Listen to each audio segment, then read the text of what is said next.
Il est le symbole du goût français, le camembert de Normandie, un fromage aujourd'hui menacé par l'industrie et les normes européennes.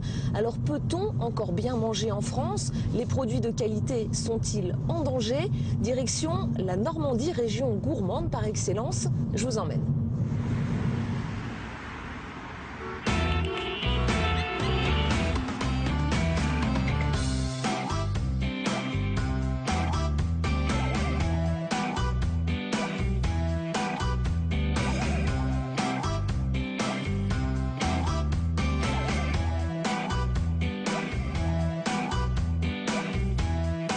Au menu de cette émission sur le goût en Basse-Normandie, un grand chef nous apprendra à mieux manger en respectant le cycle des saisons.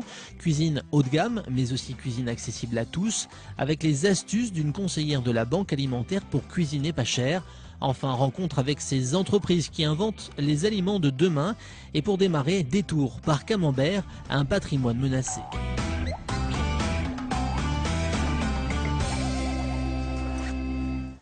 Nous voici à la ferme de la Héronnière, dans la petite ville de Camembert. C'est ici que vit François Durand, l'un des derniers producteurs de camembert fermier français.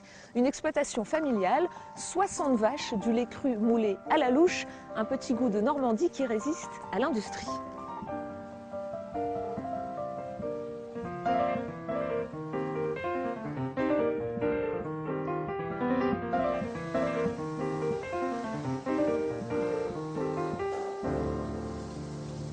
Bonjour François. Bonjour. C'est ici que ça se passe. C'est ici qu'est produit le dernier camembert fermier français. Ouais, c'est un symbole. Ouais, on n'y pense bien sûr pas tous les jours parce qu'on est pris dans le boulot et puis c'est plus les gens de l'extérieur qui nous le disent. Tous les matins, ça débute vers 6h30 et vous allez produire comme ça 500 fromages, c'est ça? Comment ça se passe? C'est ça, grosso modo, 500 fromages par jour, donc ça représente à peu près 1100 litres de lait.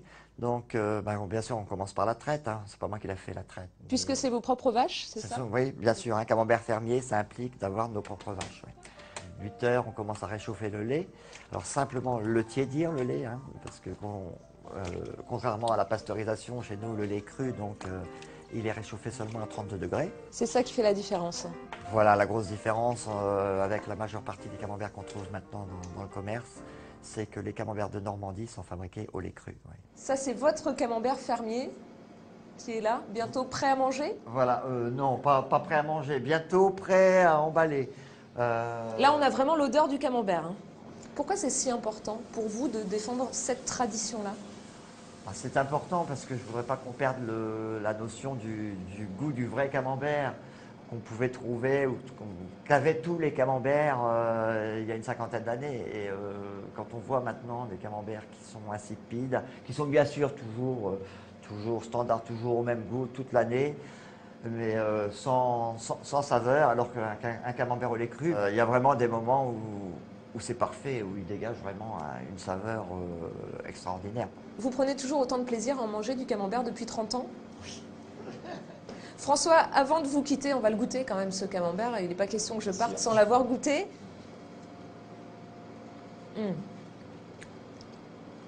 Longue vie à votre camembert, en tout cas François. Merci de nous avoir reçus ici. On vous laisse retourner à la fabrication et nous on poursuit notre route. D'accord. Merci beaucoup. Au revoir. Au revoir.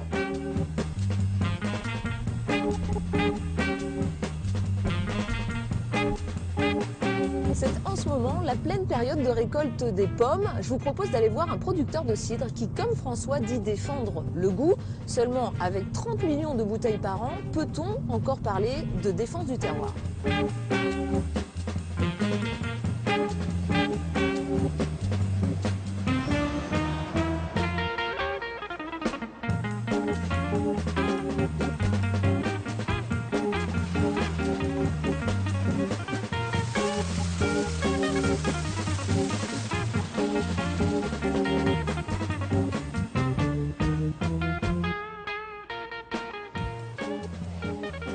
Franck Bardin, bonjour. Bonjour. Merci de nous accueillir. Vous êtes le directeur de ce site, un site de 8 hectares. Oui, exactement. Immense. Oui. Et chaque jour ici, ce sont 120 000 bouteilles de cidre qui sortent. On est très loin de ce qu'on pourrait appeler une production traditionnelle. Oui, exactement. Donc initialement, on était vraiment un petit producteur de cidre et on s'est développé au fil du temps puisque cette société existe depuis 1919. On produit globalement 30 millions de bouteilles sur ce site. C'est un site qui transforme 25 000 tonnes de pommes sur la campagne, c'est-à-dire de septembre jusqu'à fin novembre. On a du mal à se dire que ça peut être le même goût que le petit producteur qui produit son cidre à la ferme, ici, chez vous. Non, c'est pas moins de goût. Par contre, on est sur un produit vivant, donc effectivement, on peut avoir des variations d'une année à l'autre. Tous nos cidres sont de Normandie. Donc on collecte des pommes sur le Calvados, la Manche, l'Orne et un peu de l'Eure. Voilà. Derrière nos produits, ce sont des producteurs de pommes, et ces producteurs de pommes viennent de ces terroirs. Donc moi, quand je travaille, quand je fabrique du cidre, j'ai vraiment l'impression de défendre le terroir. Alors on parle de tradition, il y a 2 ans, vous en êtes un petit peu éloigné en créant un cidre tout nouveau. Ça s'est passé d'abord par le laboratoire de recherche et développement, vous en avez un ici. Je vous propose qu'on aille faire un tour pour en parler. D'accord. On y va ? Oui.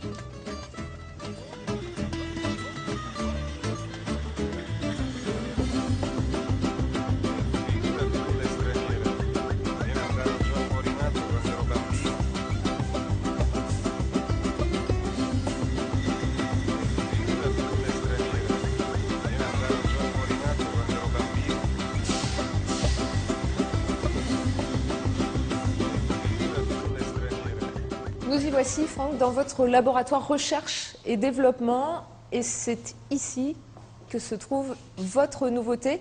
C'était il y a 2 ans, vous avez lancé un tout nouveau cidre, Oui. un cidre rosé. Tout à fait, oui. La particularité, c'est lié à une pomme qui a une chair rouge.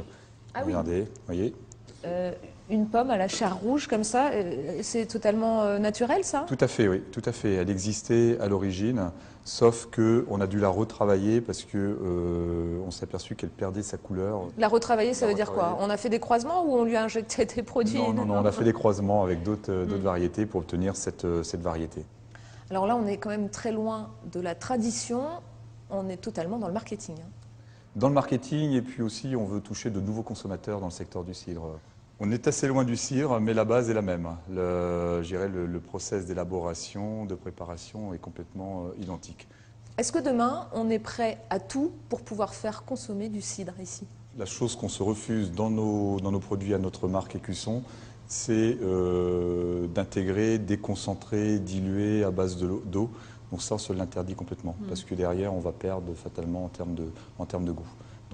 Si vous permettez, je vous emprunte une bouteille de cidre. C'est avec plaisir. Je ne vais pas la goûter maintenant, mais je connais quelqu'un à qui je peux la faire goûter. C'est notre prochain invité. Merci. À bientôt. Au revoir. Au revoir.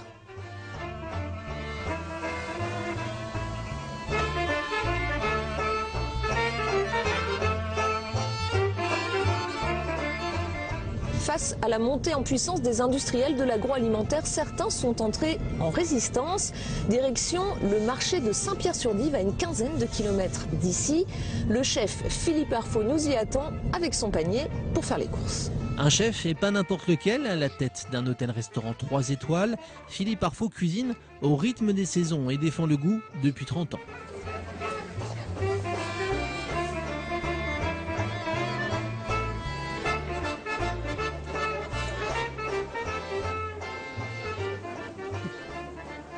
Philippe, bonjour. Bonjour Julie. Nous voici sur le marché de Saint-Pierre-sur-Dive. C'est ici, vous venez ici faire vos courses de temps en temps. Oui, le lundi. On vous a amené une petite surprise qu'on a envie de vous faire goûter. Bien sûr, Je vous laisse ouvrir la bouteille. bien sûr.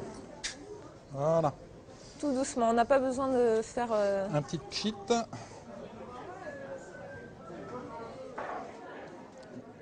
Oui, il est même assez long en bouche. Bon, on sent le petit côté pasteurisé.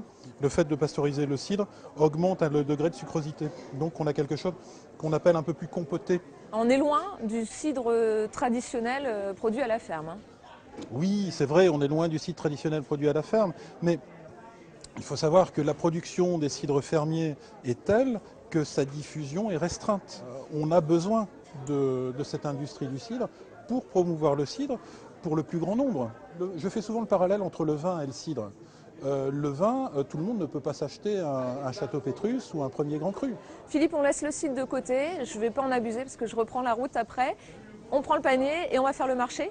C'est parti ?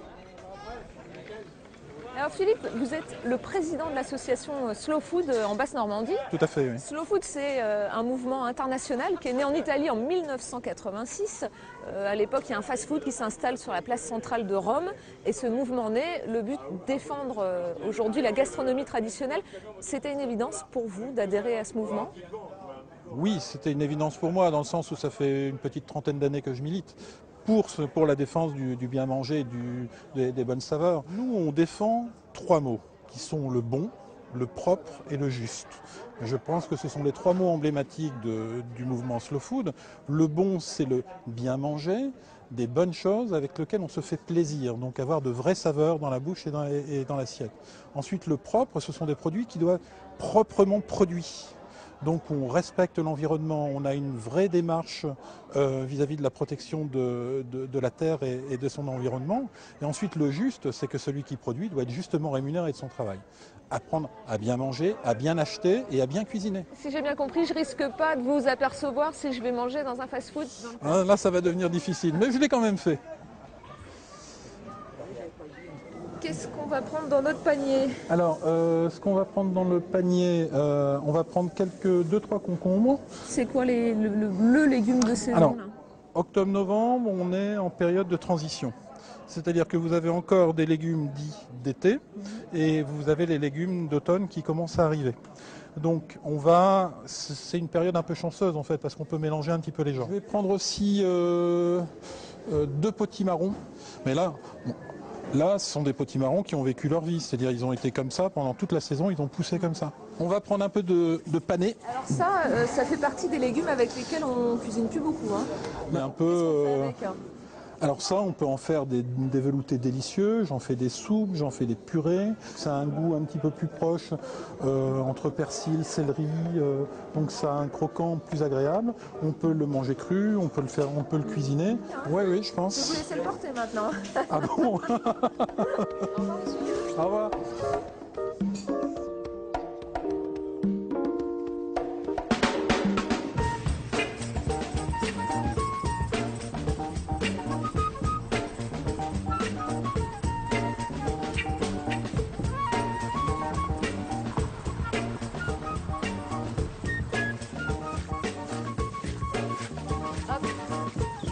C'est bon, le voilà équipé. Philippe, après le marché, la recette, on est dans la cuisine, dans votre cuisine, dans votre restaurant près de Cambremer. Qu'est-ce que vous allez nous préparer? Alors on va utiliser les produits qu'on a achetés au marché ce matin. On va donc faire une base avec le potimarron. On va créer un velouté de potimarron. On va le faire avec une mousse de châtaigne. Je vous montrerai, elles ne viennent pas de loin les châtaignes parce que vous êtes passé juste à côté en arrivant. En arrivant là dans l'allée. Dans l'allée, ce sont les châtaigniers qui sont dans l'allée, donc qu'on récolte et qu'on travaille. Donc l'idée, c'est, dans l'idée de cette gastronomie que vous défendez, là en ce moment on travaille avec des légumes de saison. On travaille vraiment des produits de saison et des produits, comme je vous disais, qui ont été proprement cultivés et justement rémunérés. Alors on va s'occuper de nos potimarrons. Je vais chercher un potimarron. Bon, mais là, on les a bien lavés, bien nettoyés parce qu'on va garder une partie de la peau. Alors dans le potimarron, qu'est-ce qu'on garde, qu'est-ce qu'on enlève? Alors, on va retirer toute la partie centrale. Vous voyez, en fait, ce qu'on garde, c'est cette partie-ci de chair. D'accord. Là, on est dans une cuisine, vous avez de l'espace, vous avez du temps. C'est peut-être le souci aujourd'hui, ça demande du temps de cuisiner pour bien manger. Pas toujours, pas toujours. Je pense qu'il faut avoir la politique de ses moyens. Quand on a une petite cuisine, il faut faire avec. Si vous faites un velouté de potimarron, nous on va le faire tous les jours. Vous n'êtes pas obligé de le faire tous les jours. Et même, quitte à faire une petite entorse, vous pouvez aussi en congeler un peu. Alors, les potimarrons sont cuits, voilà. Donc, ce qu'on va faire maintenant, on va prendre ce velouté et on va le broyer et le passer au robot. Pour cette recette-là qu'on est en train de faire, combien de temps dans la cuisine?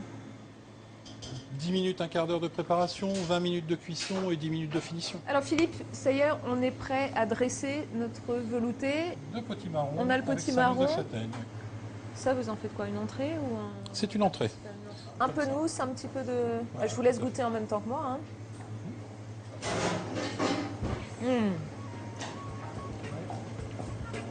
Philippe, on va laisser notre velouté ici, on va quitter cette cuisine et je vous emmène avec moi pour vous faire découvrir une expérience originale et sociale. On est parti? On quitte notre tablier.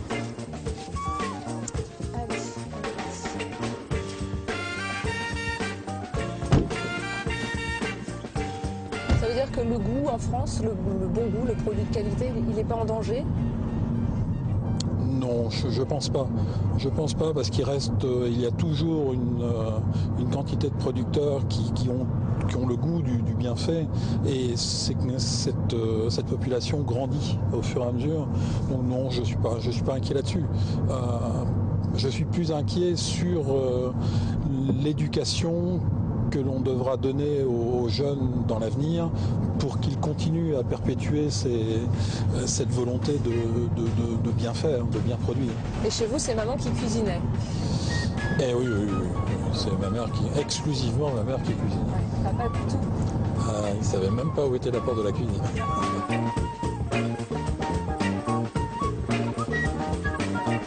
Voilà, et c'est ici que je vous emmène dans ce petit camion. Ah, sympathique. La cuisine dans un camion, vous allez voir ça. Bonjour. Dans le département de la Manche, chaque année, ils sont près de 5000 à suivre les cours d'Angélique. Bien manger quand on a peu d'argent, c'est possible, à condition de cuisiner intelligent. Exemple de repas préparés avec 1 €. Alors Angélique, c'est ici, dans ce camion de la Banque Alimentaire, que vous animez des ateliers cuisine depuis 2008, c'est ça? Donc, ce sont des ateliers cuisine qui sont destinés aux bénéficiaires de la Banque Alimentaire. Et pour les communes qui n'ont pas de salle, ça permet d'avoir tout l'équipement nécessaire à la réalisation de plats. Alors on vous a amené aujourd'hui un chef cuisinier, Philippe Arfeuve, qui nous est juste avant dans l'émission. Alors on en est où Angélique, là, dans les différentes recettes? Là c'est la soupe, toujours? Oui. Non, c'est pas du tout la soupe, là. Elle est là, la soupe. Ça ressemble pas trop à une soupe. Ici, qu'est-ce qu'on est en train de faire là aujourd'hui? Je vois que toutes les petites mains s'activent. D'ailleurs, il y a des hommes et des femmes. Donc aujourd'hui, on a fait un potage varié avec différents légumes que nous avons eus à la Banque Alimentaire. Ensuite, nous allons faire du saumon avec une mousse de courgettes cuisson au micro-ondes pour les personnes qui n'ont pas forcément un four traditionnel. Et en dessert, on va faire une tarte aux pommes à la poêle. Et ça marche, mesdames, à la maison? Ah non, mais je me régale. Hein. La dernière fois, là, on a fait pommes de terre farcies, tout ça, et le soir, juste passer ça au four, et puis...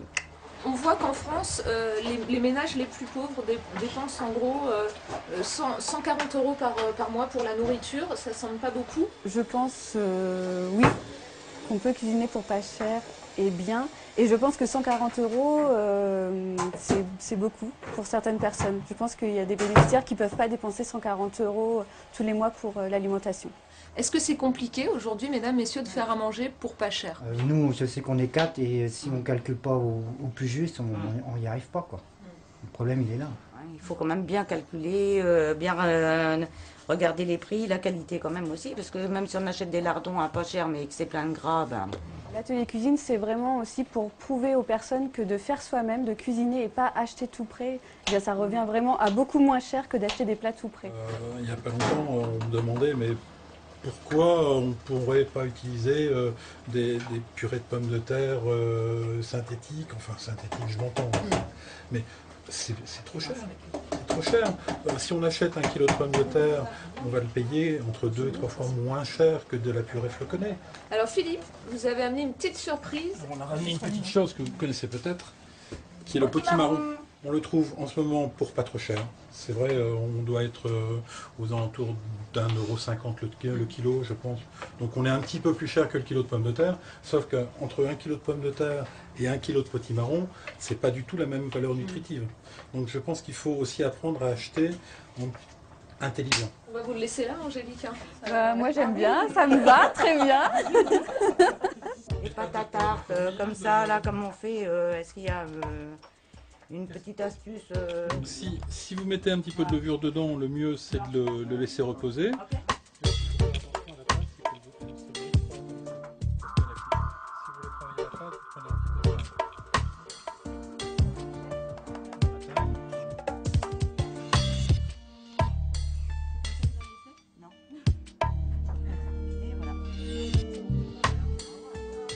Ah, génial! Alors là, j'ai appris quelque chose, là. En plus, voilà, d'un super cuistot, je pense que les prochains ateliers, je vais être à la pâte. Et voilà, alors Philippe, ce petit camion de la banque alimentaire, ça vous a surpris? Oui, ça m'a très agréablement surpris parce que j'ai trouvé que c'était une initiative intéressante. Réussir à manger un repas complet avec du saumon fumé, avec de la courgette pour 1,20 €, bon, on a fait la démonstration qu'on pouvait très bien manger pour pas cher. Et en apprenant simplement à cuisiner. Maintenant, je pense que la démarche peut encore aller plus loin ou apprendre également à ne pas gâcher. On a pressé des citrons tout à l'heure, mais on peut très bien penser avant de presser le citron à récupérer les zestes. On va faire autre chose avec les zestes. Les pelures de pommes, au lieu de les jeter, on peut également faire autre chose avec les pelures de pommes. Et réfléchir comme ça, et c'est pas 1,20 €, dans ce cas-là, c'est 80 centimes d'euros. Philippe, merci beaucoup de nous avoir accompagnés. On vous laisse retourner à vos cuisines et nous on poursuit notre chemin. Merci beaucoup. À très bientôt. Au revoir. Au revoir.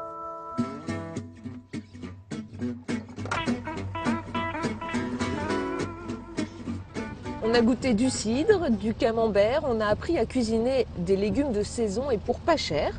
Preuve qu'on peut encore bien manger, mais demain, qu'y aura-t-il dans nos assiettes? L'industrie agroalimentaire consacre aujourd'hui 7% de son chiffre d'affaires à l'innovation et pas seulement pour une question de goût. Exemple à Caen où 2 entrepreneurs préparent la saucisse du futur dans un laboratoire. Un laboratoire pas comme les autres. Ici, des ingénieurs aident les entreprises à développer leurs nouveaux produits, de l'emballage au croquant des saucisses. Bonjour Christophe. Bonjour, ça va bien? Vous êtes en train de cuisiner, alors c'est vous qui êtes à l'origine de ce produit. Ça ressemble à une saucisse et pourtant ce n'en est pas une.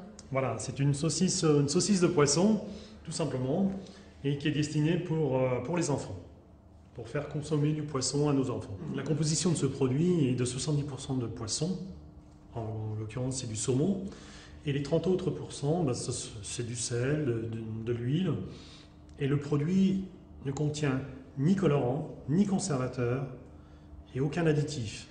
Véronique, ils sont venus vous voir avec ce produit, ils sont arrivés à l'Adria, qu'est-ce qu'ils sont venus chercher, ils en étaient où? Ce qu'on cherchait en fait sur la saucisse, c'était essentiellement en fait faire évoluer un peu sa texture, apporter aussi du knack dans la saucisse. En fait, quand on croque la saucisse, disons qu'on mâche la saucisse, on a une certaine texture, une certaine jutosité en fait de la saucisse en bouche et un petit peu au niveau aromatique. Mais essentiellement, oui, la texture et le croquant de la saucisse. Au Reflet de la Mer, vous en attendez beaucoup de ce produit? C'est un produit qui va nous permettre, au Reflet de la Mer, de progresser en termes de volume, de chiffre d'affaires, et on y croit énormément. Christophe, ce produit il est aujourd'hui prêt à être consommé. Moi, j'ai une petite idée d'à qui on pourrait le faire goûter. On en emmène un petit peu et on y va. Véronique, merci beaucoup. Au revoir. Au revoir. Eh ben, moi, je vous emmène à l'école. Ça fait longtemps que vous n'êtes pas allé à l'école. Et quoi de mieux qu'une école pour tester cette nouvelle saucisse destinée aux enfants en direction le nouvel établissement scolaire de Saint-James. Un verger pédagogique, une ligne épurée, une restauration scolaire faite sur place. Et Nicole, la cuisinière, c'est elle qui élabore tous les menus. Place au Grand Est.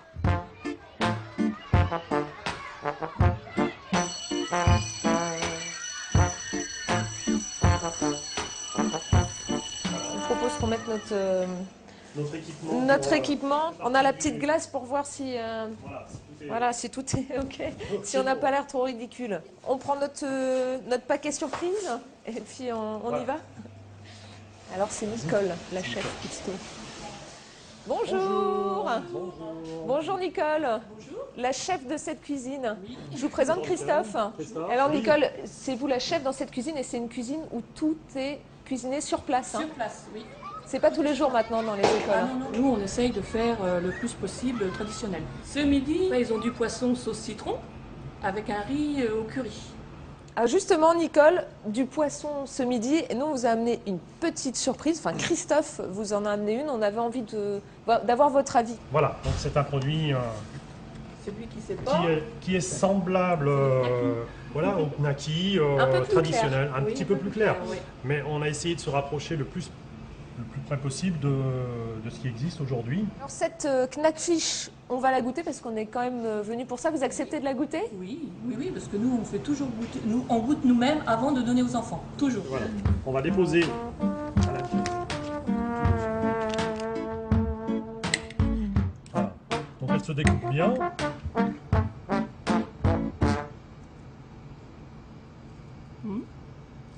On sent pas trop poisson fort, quoi. Nicole, c'est goûté. On a eu votre avis. Est-ce que vous le serviriez aux enfants? Je pense que c'est une chose qu'on pourrait servir. Bon, bien sûr, à savoir maintenant les prix.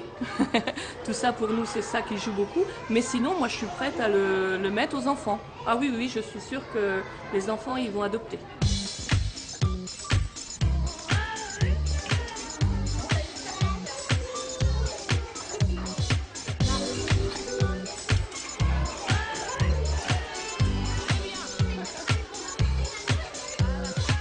Et là, je ne sais plus d'où je viens. Non, oh, je sais plus. Pour terminer cette émission, rencontre avec le président du Conseil général et sénateur du Calvados, Jean-Léonce Dupont, grand défenseur du cochon de Bayeux et de l'industrie agroalimentaire. Jean-Léonce Dupont, bonjour. Bonjour. Vous nous avez amené ici, dans cette entreprise de transformation de poissons, une entreprise qui emploie 450 salariés. Quel est le poids de l'agroalimentaire aujourd'hui en Basse-Normandie? C'est un poids considérable. Il faut savoir qu'on a plus de 35 000 salariés qui travaillent dans l'industrie agroalimentaire. Pour vous donner une idée, ça représente, on va dire, entre 15 et 20% de l'ensemble des emplois industriels de cette région. Pour la petite histoire, sachez que cette entreprise a racheté un petit peu plus loin, ici à Bayeux, les anciens locaux Moulinex. Moulinex, ça a été un drame industriel. Eh bien, c'est grâce à l'agroalimentaire que nous avons pu reconvertir un certain nombre de locaux. Alors on le sait peu, mais l'agroalimentaire en France, c'est le premier secteur industriel devant l'automobile, 412 000 salariés. La France gagne des marchés, mais est-ce qu'elle ne perd pas un peu de sa saveur? Elle gagne des parts de marché et elle est reconnue dans le monde sur ce secteur comme étant un des grands secteurs de très grande qualité et aujourd'hui presque de technologie de la France. Nous sommes dans une entreprise ici qui exporte 25% de son chiffre d'affaires. En début d'émission, on a rencontré le dernier producteur de camembert fermier à Camembert, ça ne s'invente pas. Ça semble incroyable qu'aujourd'hui le fleuron du fromage français soit quasiment en voie de disparition. Alors, effectivement, il y a plusieurs types de production qui va du plus artisanal au plus industriel. Sur le camembert, par exemple, il y a eu une lutte pour, vous savez, notamment le lait cru utilisé ou pas, notamment à la louche. Eh bien, ce sont les petits producteurs qui ont effectivement gagné ce combat qui était un combat de qualité. Est-ce qu'à l'heure de la mondialisation, la bataille du goût et de la tradition, c'est pas un peu un combat perdu d'avance?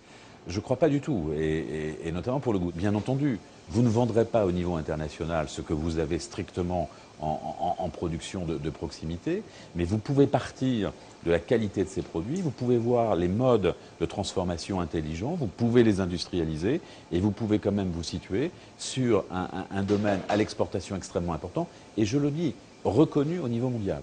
Jean-Léonce Dupont, merci d'avoir répondu à nos questions. Merci à vous.